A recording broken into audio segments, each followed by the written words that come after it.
Welcome to the JT Sports Podcast, where I give you my raw, uncut, and unbiased takes on the NFL and college football every single day. Make sure that you hit that like button, subscribe to the channel, and turn on post notifications so you don't miss when we upload new episodes. What's going on, everyone? Welcome back to another episode of the JT Sports Podcast. I'm your host, JT, joined by my guy, Artie. He's an NFL scout for Film Is a Art. Make sure to go ahead, subscribe to his channel, check out his podcast, man. He uploads some pretty good content over there. We'll leave the link to it down in the description, the pinned comment section down below, man. What's going on, fam? What's going on, JT? How you doing, brother? It's good to be back on here with you. It's good to be back during peak season for us, draft season. So just happy to be on here, happy to be able to talk ball with you again. Yeah, man, I'm doing good. It's just cold as hell down here in South Florida, bro. I don't know when it started getting so cold, but it's in the 50s right now, bro, and I'm not liking it, bro. I'm a Floridian. I live in the state of Florida for a reason, and it's not to be cold. So, yeah. I'm from NC, so it gets all right here. Like Virginia gets colder than us, but yeah, it's set to be cold in South Florida. That sounds crazy. You know what is cold though? The cold takes that I keep seeing on social media about Caleb Williams being overrated, bro. Like, if you think Caleb Williams is overrated, I question if you're even watching the games, bro. To me, he looks like a generational quarterback. He can make all the throws outside the pocket, inside the pocket. He's an incredible athlete. He has good enough athleticism where he's the equivalent to a running back, especially with the way that his body's built. He's 6'1", 215 pounds. He can run through guys. There's not any throw that he can't make. And I just don't get the whole narrative that he's overrated. And with you being an NFL scout, bro, like, am I tripping? Are people right about Caleb Williams being overrated, overhyped? Like, what's going on, bro? I mean, to be completely honest with you, it's kind of one of those things where it's like he's been talked about for so long. He's been praised so much that they have to find a reason to tear him down. It's the same thing we literally just went through last year with Bryce Young. This man was the Heisman Trophy winner.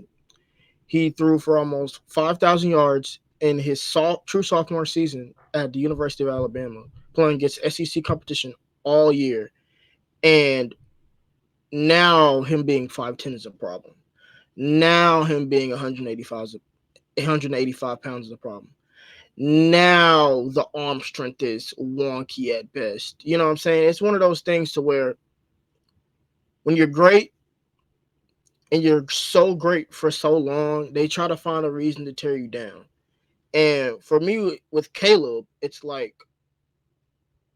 the only really thing you can really complain about or have a gripe about with Caleb is his maturity. Like, okay, yes, he puts the ball on the ground a lot. He fumbles. But you know who else fumbles a lot? Lamar Jackson. Lamar Jackson fumbles a ton. You know who else fumbles a lot? Patrick Mahomes, who is my comp for him. So it's just nitpicking. It's just talk to push their narrative. I found out a lot in our community, bro, that people sometimes try to say something that might be false or might be far-fetched to get their own thought out there so they can get the click of the day or whatever. So this whole Caleb Williams thing, in my humble opinion, is just a bunch of people that are trying to tear down a prospect who is built out of vibranium. Now, are the character issues or the maturity issues really a huge deal? Like, is it something that could be problematic down the road, or is it just some light skin shit? Because you know how light skins tend to be at times. We can be a little emotional, like people are making a big deal about him crying after losing to Washington. Like, oh, he's crying. They just lost. Like, this is really who you guys think should go number one? Like, what I would say to that is, if I'm an NFL team, that is the best thing that I could see from a college quarterback. To see someone who is giving their all for their team. I mean, all that Washington game specifically. He was running around. He was juking people out their shoes. Like he was doing all he could to help that team with that horrendous defense win the game. So the crying after the game wasn't because he's emotional and light skinned. The crying after the game is, bro, I gave my all for my team and it wasn't enough. But Defense the sold maturity them. issues, yeah, as always. But but the maturity issue is in when he throws an interception or when he has a fumble. He'll blame other people instead of himself. He has this passive aggressive thing where when it comes to comes talking to the media, he'll say things like, well, we got to start being more efficient with our run game. It's just little things like that worry me from a maturity aspect. There's also some things I've heard that he's done off the field. It's nothing crazy, like he hasn't hit a woman or nothing like that, but just some things that he's done, and Well, he's it's hitting kind of those like, strip yeah, you can. clubs. You know it's LA. uh, you could say that, yeah. You could say that. So if anything, he may be another James Harden is what I'm hearing. Which, Yeah, hey, pretty if you much. going out there and you doing your thing on the field, I don't got no problem with how many dollars you want to throw in the club. Now, how big is the Right. gap between Caleb Williams and the rest of the quarterbacks in the class, such as a Michael Penix, a Jaden Daniels, and a Drake May? Because that's been another popular narrative that I've been hearing. Drake May is better than Caleb Williams. Michael Penix is better than Caleb Williams. Yeah. So as far as the other quarterbacks in this class go, um, the gap between Caleb Williams and Drake May is like here, right? It's not Bryce and CJ, but it's like here, right? Like it's like a gap, but it's not to a point to where it's like Caleb Williams is out of this world better than Drake May. Like you could actually have a conversation about it. Absolutely. Caleb Williams and Michael Penix and Bo Nix and Jaden Daniels and Spencer Rattler, insert name, whoever you want to put in there, it's not close. And the reason why is two. One, the athleticism. Other than Jaden Daniels, no quarterback in this class is the athlete that Caleb Williams is. Not one. It's not up for debate. Two, no one in this class has a better arm than Caleb. Caleb's arm is phenomenal. Like it's not like Bryce's arm to where it's good. It's great because of the accuracy. It's not good because of the strength. But he has both. He has the arm strength and the accuracy. He throws good from the pocket and on the move. He operates well in chaos and without chaos. A lot of those quarterbacks I just named can't do those things. Michael Penix isn't as efficient throwing on the run. Jaden Daniels isn't as efficient throwing from the pocket and structure all the time. Bo Nix is not as efficient when the play breaks down. When he gets outside the pocket, he's less accurate than he is when he's in the pocket in short throwing a pass outside. So it's like almost comparing, grapes to oranges. It's like they're not the same. And you bring up Michael Penix. Michael Penix had an incredible performance a couple of days ago against Texas in the Sugar Bowl. This dude was looking really impressive when it came to his deep ball accuracy. He had really good pocket movement and pocket presence. He's had an extensive injury history. Like nearly every single year he played at Indiana, his season got cut short. Where do you think he's going to end up getting drafted at? Are the medicals going to come back positive? Is this going to be something that hinders him from being a top 15 pick? Because, I mean, I would love to see this dude in a black and gold. So let him fall all the way down to Pittsburgh. And I pray to God we scoop him up because God knows we need some quarterback help. What do you think about Michael Penix? Where would you draft him? Yeah, so I am, as we've talked about in our private conversation, JT, I'm not a prisoner of the moment. So the Sugar Bowl didn't really like sway me either way. Like I already had my feelings on Penix and I like him. But what I can say about Penix, I have his scouting report pulled up right here. Um, the downfield accuracy obviously stands out. You saw it on the throws to Romo Dunze, the throws to Jalen Polk, right in the Sugar Bowl. The downfield accuracy is outstanding. Processes and goes through his reads really well, and despite not having the strongest arm, he throws with some nice zipping velocity, right? I mean, some of those throws that came off of his hand at the Sugar Bowl look like they came out of a rocket. Now, when you look at him, he doesn't look like a guy with a strong arm. But when you can throw in zipping velocity, your arm strength doesn't matter. Where would you So rank his stuff like arm that. strength, like 1 through 5? Because I remember last year watching him against Oregon State, and I don't mean like 2023 season, 2022, when they were playing like 40-mile-per-hour wind gusts, and he threw a 40-yard dot and 40-mile-per-hour winds and a cover 2 hole shot. So where is his arm strength on a 1 through 5 scale for you? I give him a 4. Um, it's not great. It's good, but I think what he makes up for it with is his accuracy. Now, something that I was wanting to see more of was more consistent accuracy. You know, in the intermediate, specifically to the outside intermediate areas of the field, and he improved on that this season. So as far as where I would take him, I am comfortable taking him starting at pick 14, 15. Mid first round is where I'm comfortable taking him if I'm a quarterback needy team. But where I think he will go, it all obviously all depends on the medicals, right? All depends on, because this man is coming off, 2 torn ACLs, um, a shoulder injury, and they all had, to be season-ending injuries. So it all depends on how these teams feel about his medicals. But I truly think Michael Penix is going to go between 20 and 40. 20 and What? 40. I think he's going to be a late first to a mid second. And the reason I say that is because, with the injury, when we find out about how teams feel about the medicals at the combine, that's when I'll be able to, comfortably say, okay, top 15.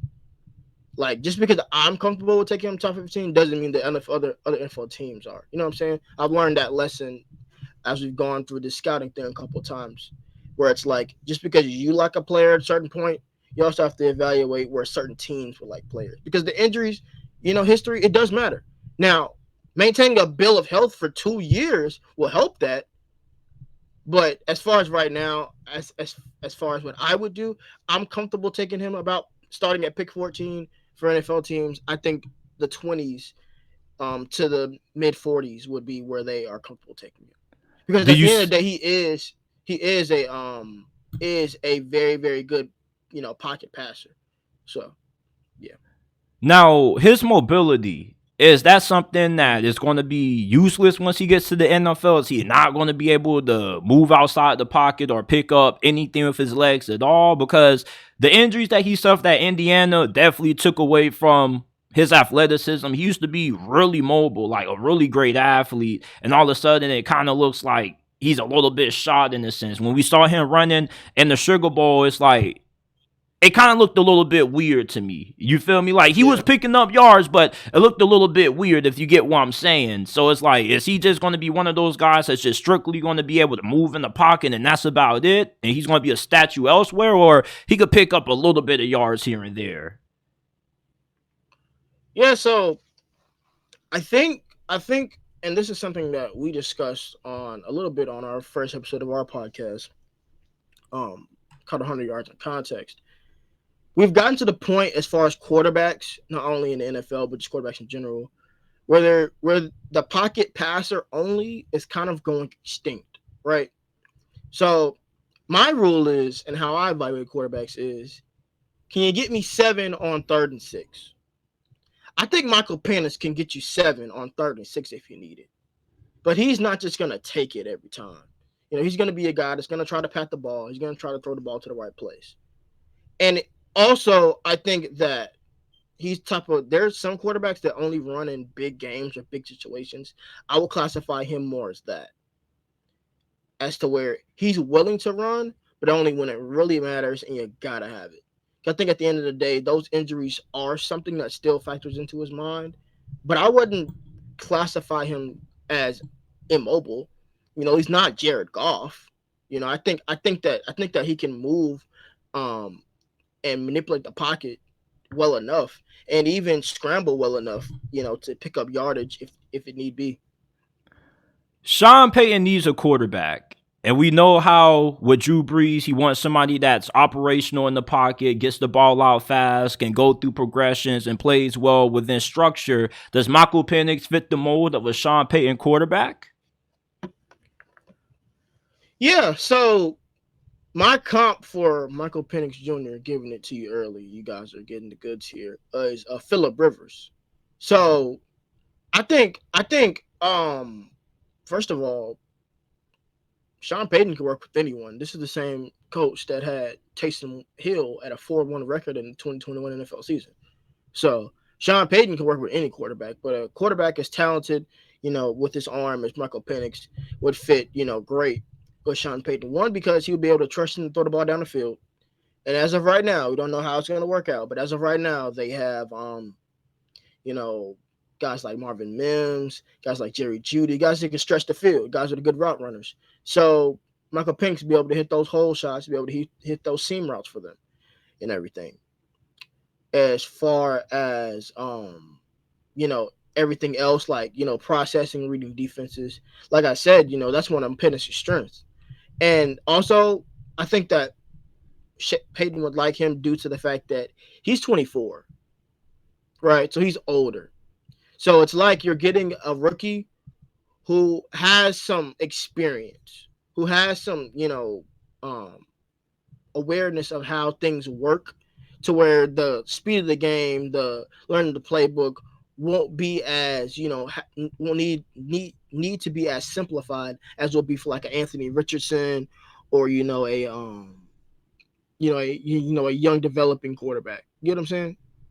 So yeah, I think Sean Payton would honestly be a person who if I'm the Broncos, I'm thinking about trading up for Michael Penix or someone like that.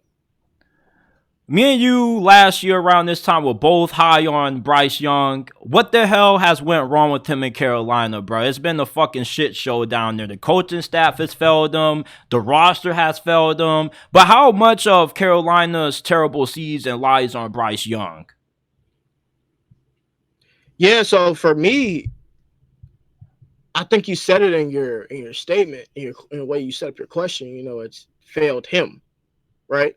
Because Jonathan Mingo was their second round draft pick, right? Wide receiver. Do you want to know what Jonathan Mingo's separation rate was this season? I really don't, but it was 50.3.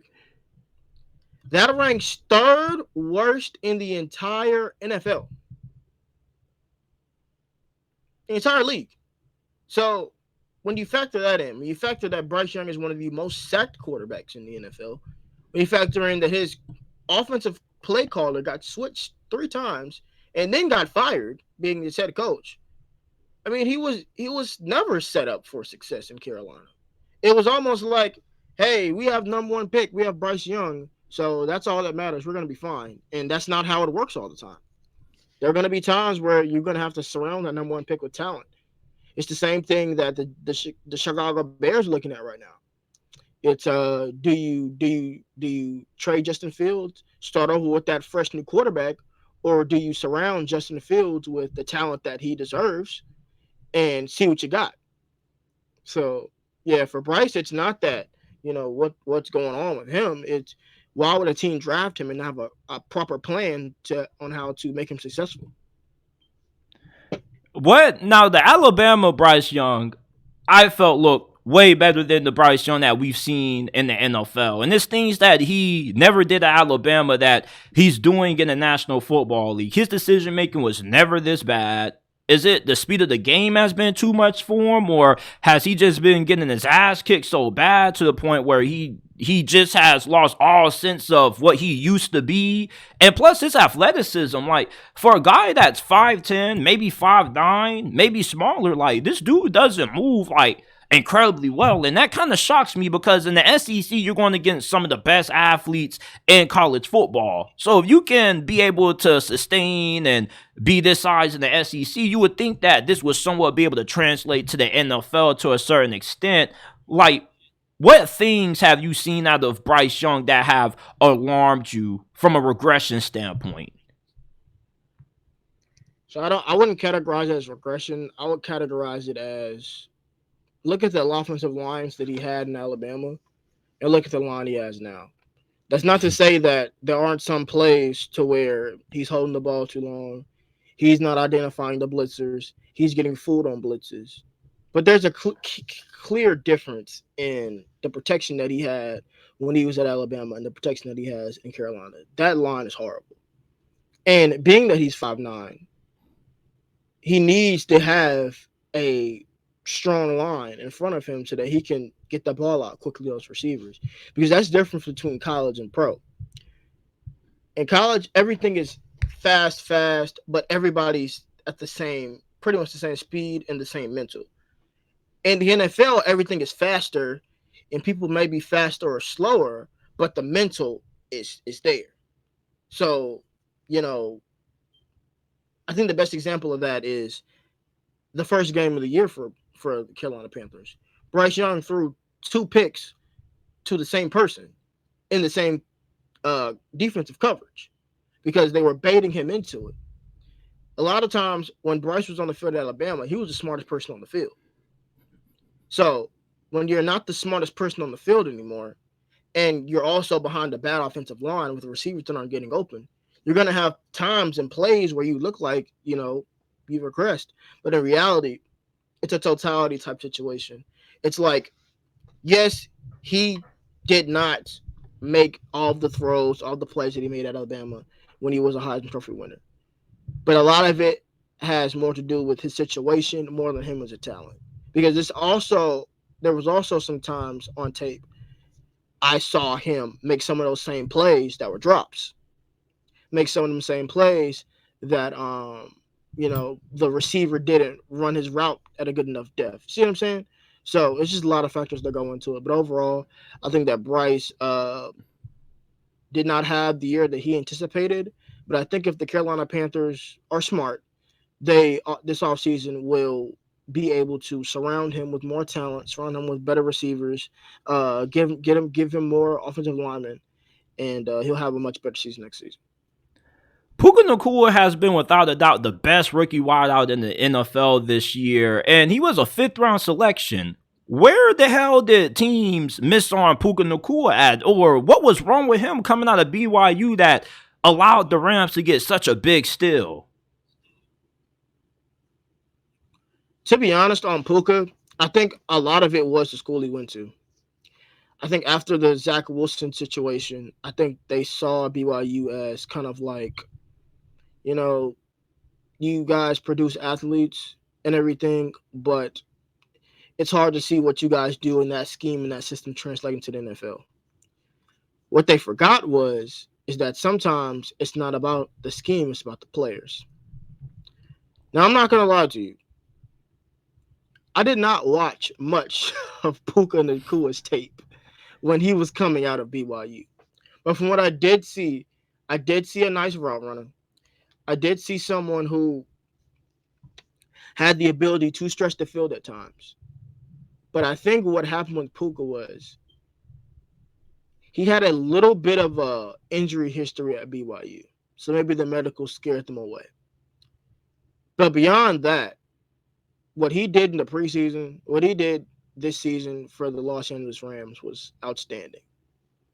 Simply put, it was outstanding. And honestly, I think the bigger question is, did they find their new wide receiver 1? Because when you look at the targets, Puka is getting more targets than Kupp. Not just, pre-injury, but post-injury from Cooper Kupp coming back. So the Rams might have not only lucked into, the offensive rookie of the year potentially, but they might have found their Cooper Kupp replacement. Because Cooper Kupp, as I'm sure maybe we'll talk about another time, he's looking like he's on the downside for his career at this Quickly. moment. So Yeah, which is very very interesting. So yeah, Puka Nucua, man, shout out to you. You're a stud, and I need to start taking BYU players more seriously. Yeah, bro, because that I saw this dude. I heard Brett Coleman talking about him, and when I saw him pop up on my fantasy football draft, and I just needed to fill out some guys on the bench, I'm like, man, fuck it. Like Brett Coleman was hiring this dude. I don't know too much about him, but I like his name, Puka Nucua. Sounds pretty cool to me. Sounds fun to say. I'm gonna pick him up. Next thing you know, I start him in my lineup. Week 2, I was like, holy shit, like this dude just might win me my league. Now, of course, like I still lost my league, didn't even make it to the playoffs, and I had Tank Dell too, by the way. You feel me? The Puka Nucua story is crazy as hell. And what about this other rookie that keeps going crazy for the Los Angeles Rams? That's in the rookie of the year conversation on the defense side of the football. I'm pretty sure you know who I'm talking about. I'm trying to think. Kobe Turner. Exactly. Kobe Yeah, Turner, him. interior pass rusher. Yeah, so the Rams, other than the Detroit Lions, other than the Houston Texans, might have had one of the best drafts from the class of 2023. Because not only do they have their, potential Cooper Kupp replacement, but now when Aaron Donald gets sick of you guys losing, now you have an interior defender that can have a similar type impact. I mean, Kobe Turner has 9 sacks, bro. 9. On a line with Byron Young, on a line with Aaron Donald. Like, that's a lot of production from the inside, getting to the quarterback. So, but I knew about Kobe Turner. That's the thing. I knew about Kobe Turner. I knew that he was really good. I think he was a Senior Bowl guy as well, like Puka. So, yeah, I'm not surprised by his success. He was one of my favorite interior defensive linemen, one of our favorite at the department. Yeah, what he's doing is not surprising. I thought that he would go a little later than he did, but regardless, he's having an outstanding season, and I love the fact that he gets to learn from Aaron Donald, because a lot of these guys, when they come to the league, when they have early success, they're either on bad teams or they have bad leaders. What better interior defensive lineman to learn from than Aaron Donald, bro? I mean, he's probably one of the greatest ever. So, yeah, shouts out to Kobe Turner. He was a very, very fun prospect to scout, and I'm glad that his rookie season is going the way it's going. I'm looking at it right now. Byron Young, he has 7 sacks. It's just like the Rams just were the gift that kept on giving. It's like they went from fuck those picks to now we about to kill you with all these picks. And they had one of the biggest draft hauls out of any team, undrafted, during the draft. It's crazy how they've just dominated the draft, and it looks like they're going to be a force to be reckoned with in the NFC for the next foreseeable future. Last thing before we let you get on out of here, we got to talk about it. We're going to have the NFL's most anticipated quarterback decision in the history of this league. Everybody wants to know what the hell is going to happen with Justin Fields. Rather, if you're a Bears fan or a Packers fan or a fan of anybody else, everybody's discussing Justin Fields' future. I believe the Bears should just move on from Justin Fields. He's not a bad quarterback. He's not a great quarterback. He's a middle of the pack quarterback. You see, what Justin Fields is that you get these splash games like Atlanta when he went off and he became the new part-time owner of the Falcons. But then you get performances like what we saw against the Cleveland Browns when he doesn't look that good.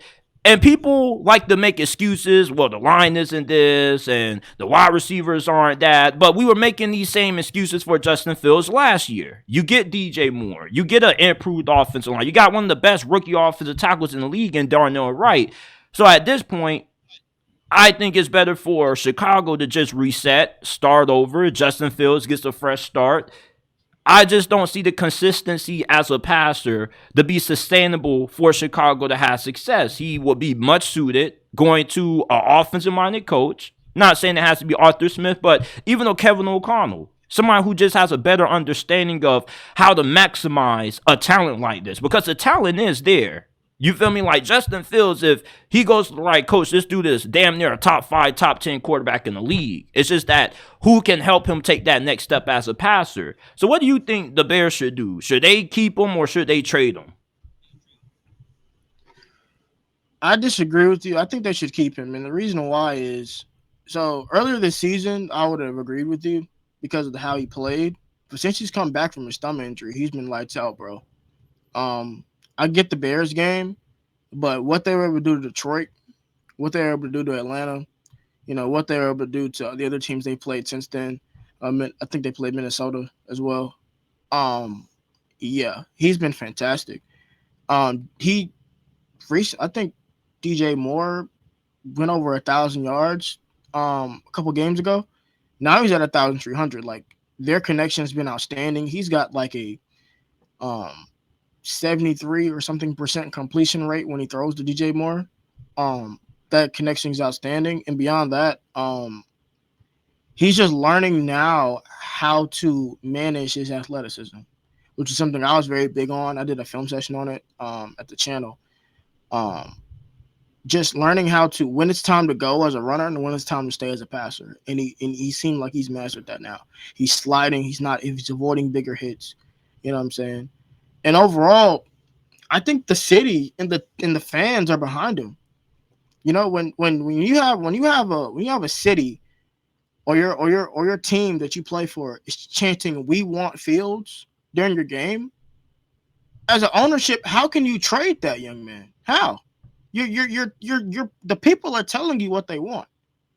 And beyond that, I get the whole improved line. You have wide receiver DJ Moore, but we both know that's not enough. The Eagles had Devontae Smith.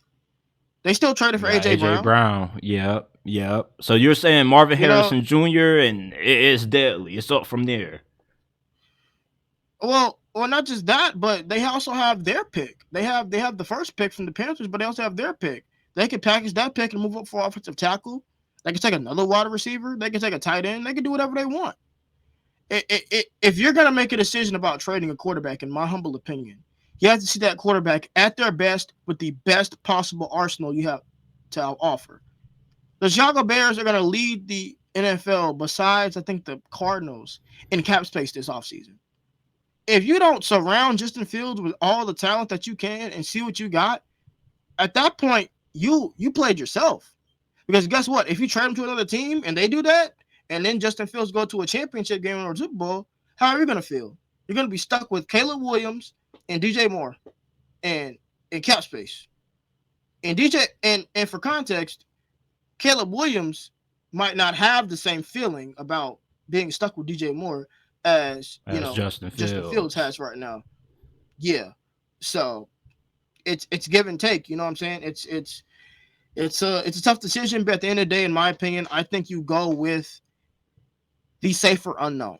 Because that's all the draft picks are, right? That's all that young players are, right? Unknown. The safer unknown is the unknown that you've seen the past few years, and the unknown that you wouldn't have to, change life in your franchise over.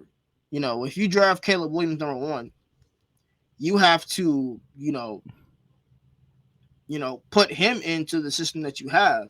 With Justin Fields, you're just adding to the system. You're adding a Marvin Harrison Jr.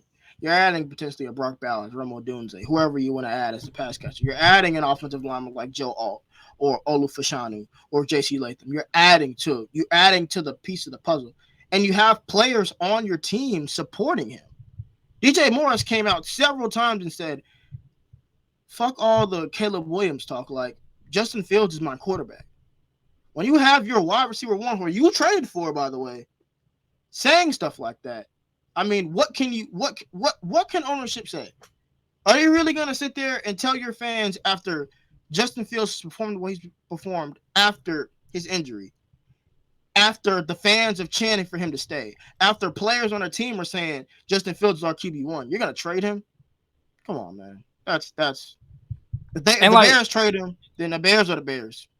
And I like Justin Fields. He's arguably my favorite player in the league. I just want to see him I really want to see him go to Minnesota or the Atlanta Falcons without Arthur Smith. If they were to trade for Justin Fields and hire Ben Johnson in Atlanta with what they have and Justin Fields, oh my goodness. Like, I'm just trying to push an agenda, bro. Like, I really want to see him with the offensive-minded coach. I don't trust Matt Eberflus to make the right decision at OC. I do feel like they're underutilizing him and his strengths, and he hasn't really developed to, his full potential yet. But if, like you said, they had cap space, they do have a lot of draft capital to, improve the team around them. But it's like, damn, bro, Minnesota with Jay Jettis, Jordan Addison, a healthy TJ Hawkinson, with Kevin O'Connell dialing up the plays, like, I don't see how the Vikings don't win the Super Bowl with that. I don't see how the Falcons on the threat in the NFC with that. But at the same time, if you're a Bears fan, you're like, man, F those teams, bro. Like, we love Justin. And they would chant, we want Justin the other day. So, I mean, hey, I personally just want to see him with the proven head coach. That's all I have. You feel me? I don't really think it's necessarily like he's not good enough to lead Chicago to success. I really just don't like the regime that's around him. But everybody, this is my guy Artie, NFL scout, director of Film is a Art. Make sure that you guys go ahead, subscribe to this channel, check out this podcast, let the people know where they can find you at and what you got planned for the channel and the pod over the next couple of months. Yeah, thank you again for having me, JT. Appreciate you as always, brother. And it's draft season, y'all. So we are a lot rocking and rolling. We've released 3 all-22 film sessions on players from the upcoming class. Jaden Daniels, Keon Coleman, wide receiver from Florida State, and Braylon Allen, the running back from Wisconsin. So we're rocking and rolling. As JT also said, we have our podcast called 100 Yards in Context. It's a podcast exclusively and primarily dedicated to, NFL draft content and some light NFL content as well. And then we also have our weekly NFL pregame show called the Sunday Spiral, where we get you ready for, the NFL action that you should expect to see that next week. So we have a lot to offer. We have a lot out. We're probably going to have, I think, in excess of over 100 videos come out over the next 4 to 5 months. So if you ever get bored, need to go down a rabbit hole, come to Film is a Art. We got your back. All right, everybody, this is Artie. Make sure you guys go check him out one last time. Film is a Art. Link will be down in the description and pinned comment section. He has a podcast out also. And don't forget to give the JT Sports Podcast a 5-star review. We are available on all podcasting platforms, Apple, Google, Spotify, Amazon. Y'all know where to find the JT Sports Podcast. Appreciate you guys for tuning in, and we will see you guys shortly with another episode.